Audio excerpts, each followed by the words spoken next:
इसलिए असेंबली में जो कुछ घोषणा आपने की, कायदे से वो कानून हो जाता है। जब माननीय मुख्यमंत्री जी असेंबली में कुछ कहते हैं तो उस पर चुनाव पूर्व अमल कीजिए, नहीं तो इसका नुकसान हर एनडीए कैंडिडेट को उठाना पड़ेगा। हम लोगों ने उठाया।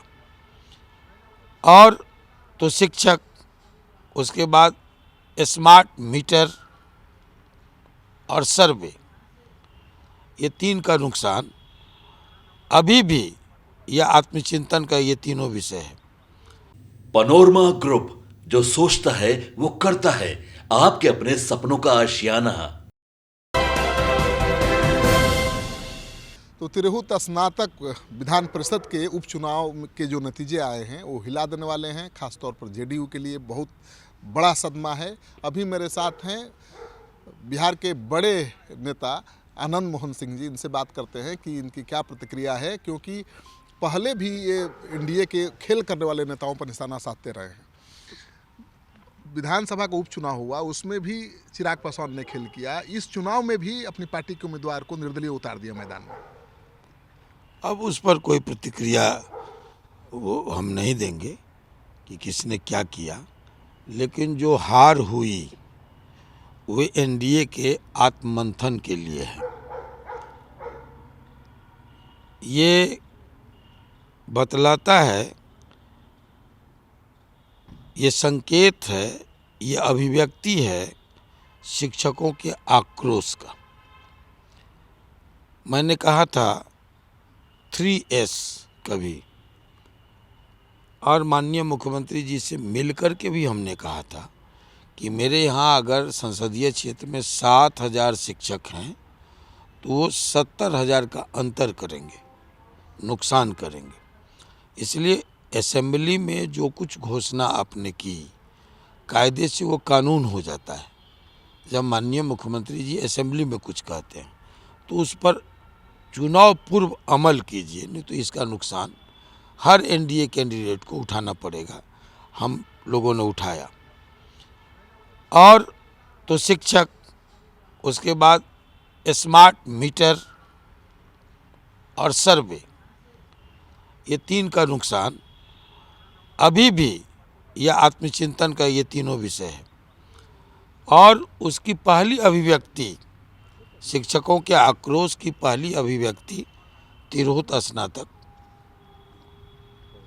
परिषद चुनाव है। मतलब आपका कहना है कि विधानसभा का जो चुनाव होगा 2025 में, उसमें स्मार्ट मीटर बहुत बड़ा मुद्दा हो सकता है, जमीन सर्वे बड़ा मुद्दा हो सकता है। बिल्कुल, मैं जमीनी बात कर रहा हूँ। लोग उनको बताते हैं या नहीं बताते हैं, लेकिन मैंने मिलके भी कहा और आज आपके माध्यम से भी हम कह रहे हैं संपूर्ण एनडीए को, है ना, एक सलाह है कि चुनाव पूर्व सर्वे, जो गांव-गांव में, घर घर में झगड़े और फसाद की वजह बन रहा है। हम लोग के समय में कहा जाता है था, बचपन में एक बार सर्वे हुआ था, हमें याद है, मिथिलांचल में लोग कहते थे सर्वे लड़बे मरबे कटबे जीबे तब न भोगबे। आज वही स्थिति है, घर घर झगड़े हैं।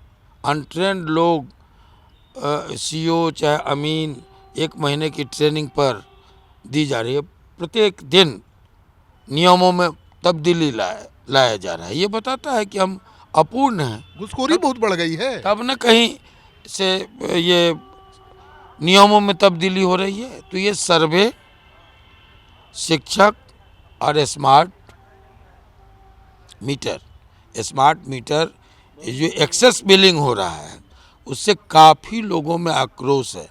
इसे समय रहते इस पर विचार करना चाहिए। जीत पर अड़े रहना नुकसान पहुंचाए। और दूसरी बात, एक व्यक्ति के अहंकार का भेंट चढ़ गए ये चुनाव ना।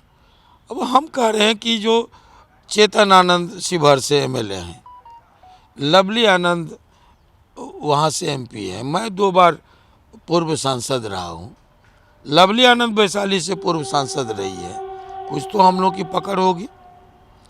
आम कार्यकर्ता की बात छोड़ दीजिए, आम लीडरों की बात छोड़ दीजिए, जिला स्तर के लीडरों की बात छोड़ दीजिए, जब हम लोगों को नहीं पूछा गया, न तो एक बार गलती से भी ये गुस्ताखी नहीं की गई, नहीं पूछा गया। हमने पूछा वहाँ 5 राजपूत विधायक हैं एनडीए के, हाँ 7 एनडीए के 5 राजपूत विधायक हैं, चेतन आनंद, राजू सिंह, अरुण सिंह मोतीपुर, उसके बाद अशोक सिंह और संजय सिंह लालगंज, ये 5 हैं। 2 सांसद हैं, बीना सिंह और लवली आनंद।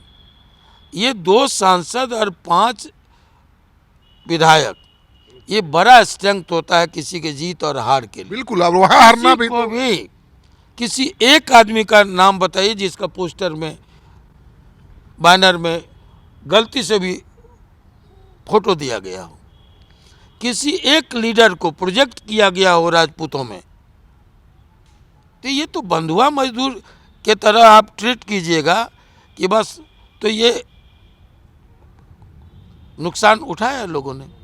ये तो देवेश चंद्र ठाकुर को भ्रम था कि हम लगातार जीतते रहे, अभी भी जीते। नहीं, ये कहना भी कि हम न कभी हारे हैं न हारेंगे, टाइगर अभी जिंदा है, ये सब क्या अहंकार की भाषा है। वोटर को कह रहे हैं कि मेरे पक्ष में 1 देते हो तो 4 खिलाफ दे दो, कोई बात नहीं। तो जो कुछ कहा गया वो मीडिया के माध्यम से हमने उनको बोलते हुए नहीं सुना, आप ही लोगों के माध्यम से सुना। आज हारने के बाद जो ट्रोल हो रहा है, यही सब बातें आप लोगों के माध्यम से सामने आ रही है।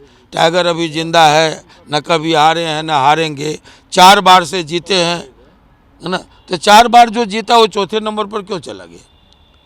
ये आत्ममंथन का सब, ये तो पार्टी के लिए बहुत शर्मनाक हार है आनंद मोहन जी, जहां 5 विधायक हो, 7 विधायक हो, 2 सांसद हो। नहीं और सांसद, ये एक वर्ग का, मैं एक वर्ग की बात कर रहा हूँ। राजपूत 5 विधायक हैं और 2 सांसद हैं। इतनी बड़ी ताकत को जो हार जीत का मादा रखता है, आपने एक बार पूछना मुनासिब नहीं समझा। एनडीए के तो घनेरों हैं। आपसे नहीं मिला कोई?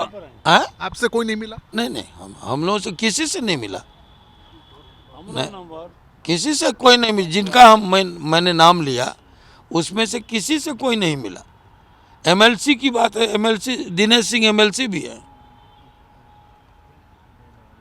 सबको लेकर के बहुत हो जाता है। विधानसभा चुनाव में तो चुनौती बढ़ेगी। मैं एक बात कहूं कि अभी 4 विधानसभा के उपचुनाव हुए, किनकी सीटें थी?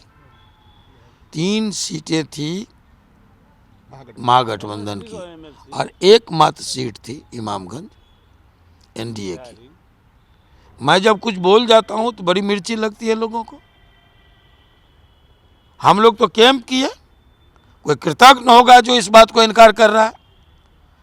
रात भर जग के इमामगंज में 2 दिन में एक बस्ती घूम करके, इमामगंज जैसे इलाके में सुरक्षा की परवाह किए बगैर मैं घूमा हूं। बेलागंज कहाँ प्रभारी अशोक चौधरी जी, पूछिए। एक गांव घूम करके वोट को पोलराइज किया। ये नहीं कि आनंद मोहन क्रेडिट के लिए गए थे या आनंद मोहन क्रेडिट की बात करते हैं, लेकिन जब कोई बात उठाएंगे तो बड़ी जोर से लगता है ना। तो ये सब तो समय की बात है। एनडीए में रहते हुए चिराग पासवान की भूमिका को कैसे देखते हैं आप उस पर, आप वो कोई व्यक्ति, उनके फादर के साथ ना हम राजनीति किए हैं। बड़ी बड़ी बातें कर रहे हैं लोग, तो अब समय आ रहा है। जब लोगों ने कह दिया कि आनंद मोहन एनडीए में नहीं है, तो एनडीए के लोग जाने, मैं तो स्वतंत्र हूं ना। हाँ, उन्होंने यही कहा कि स्वतंत्र डिसीजन होगा मेरा, और ये सही है कि हम किसी के बंधुआ मजदूर और गुलाम नहीं है। जो जचेगा, जो अच्छा लगेगा बोलेंगे। वो चेतावनी भी दे रहे थे कि बेटे को चुनाव लड़ना। बड़े बड़े लोग गए, चेतावनी देने वाले बहुत को हम देखे हैं। मुंह मत खुलवाइए। आनंद मोहन जुबान नहीं खोलेगा, एक्शन बताएगा। ना हम किसी का एहसान रखे हैं और ना कोई अपमान रखे हैं, सबका हिसाब होता है समय पर। वो कोशिश कर रहे हैं इसे पासवान ठाकुर की लड़ाई बनाने का। किसी के किसी के कहने और लड़ाने से कुछ नहीं होगा। आनंद मोहन दलितों के लिए जितना किया है वो इतिहास है। आनंद मोहन दलितों को जितना बनाया है, नेता बनाया है, सड़क से उठा उठा के एमएलए बनाए हैं, मुखिया, जिला परिषद, ये सब छोड़ दीजिए, चेयरमैन बना है डिस्ट्रिक्ट बोर्ड के, एमएलए बनाए हैं। वो चेतनानंद बोल चुका है, उस इतिहास को हम दोहराना। लेकिन आप आनंद जी, आप फिर मुख्यमंत्री को बताएंगे कि आप भाई चुनाव के पहले स्मार्ट मीटर बदलिए, आप सर्वे रोकिए, सर्वे रोकिए। माध्यम से कह दिया, हम कोई किसी के सलाहकार नहीं ना है, हम किसी के सलाहकार नहीं हैं। हमको जो अच्छा लगता है, मैंने कहा जन सरोकारों से जुड़ा हुआ ये मामला है। सर्वे, घर घर में फसाद हो रहे हैं, सरकार को अलर्ट होना चाहिए। मैंने कहा ये स्मार्ट मीटर एक मुद्दा बनते जा रहा है हमारे लिए। वो तो मानते ही नहीं है कि स्मार्ट मीटर में गलती। हमने शुरू में कहा था शिक्षकों की बात, लोगों ने इसको गंभीरता से नहीं लिया। क्या हुआ परिणाम? जिसको आप बर्खास्त किए वो आप सदन में चुन के आया, वो नेता हो गया, सदन में चुन के आया। कुछ इनके अधिकारियों की कार्रवाई का भी नतीजा है, सरकार को भुगतना पड़ा। अब सरकार जाने, और एनडीए के सलाहकार लोग, ये लोग जाने। प्रशांत किशोर की भूमिका कैसे देखते हैं? सबसे ज्यादा वोट तो उन्हीं को मिला है यहाँ राजनीतिक दल में। कौन सा? बूथ में ये राजनीतिक दल भी है, कोई भ्रम में नहीं रहे कि उनको कैसे कैसे वोट मिला, वो कैंडिडेट ही बताएगा। वो जो दूसरे स्थान पर आए तो कैसे कैसे किन किन लोगों का वोट मिला, वो कैंडिडेट ही बताएगा, या स्नातक क्षेत्र के लोग ही बता। जाइए, आपका काम है ढूंढ के निकालना, ये सब वहां जाके पता कीजिए। आप खुलासा जरा करिए। कोई खुलासा नहीं। फ्यूचर है प्रशांत किशोर का? अब बस्ता लेके कौन घूमता है? बस्ता लेके कौन स्टूडेंट घूमता है? कौन? नर्सरी में जो पढ़ता है। उच्चतर शिक्षा वाले, एमए बीए वाले, मैट्रिक, ये जो आज +2 वाले, प्राइमरी वाले भी नहीं घूमते हैं, नर्सरी वाले घूमते हैं। तो अभी बस्ता लेके निकले हैं, घूमने दीजिए। तो पॉलिटिक्स में भी प्राइमरी के छात्र हैं। अब वो आप लोग, हम तो बोल दिए कि बस्ता लेके नर्सरी वाले घूमते हैं। लेकिन वो तो कहते हैं चुनाव जिताना जानते हैं। हाँ, वो देखिए, अच्छे मैनेजर होना, डीलर होना और लीडर होना, दोनों में फर्क है। तो लीडर नहीं है, डीलर है। अब जो आप समझिए। तो आप सुन रहे थे आनंद मोहन जी को, बड़ी बेबाकी के साथ बोलते हैं और इसी बेबाकी की वजह से चर्चा में भी रहते हैं।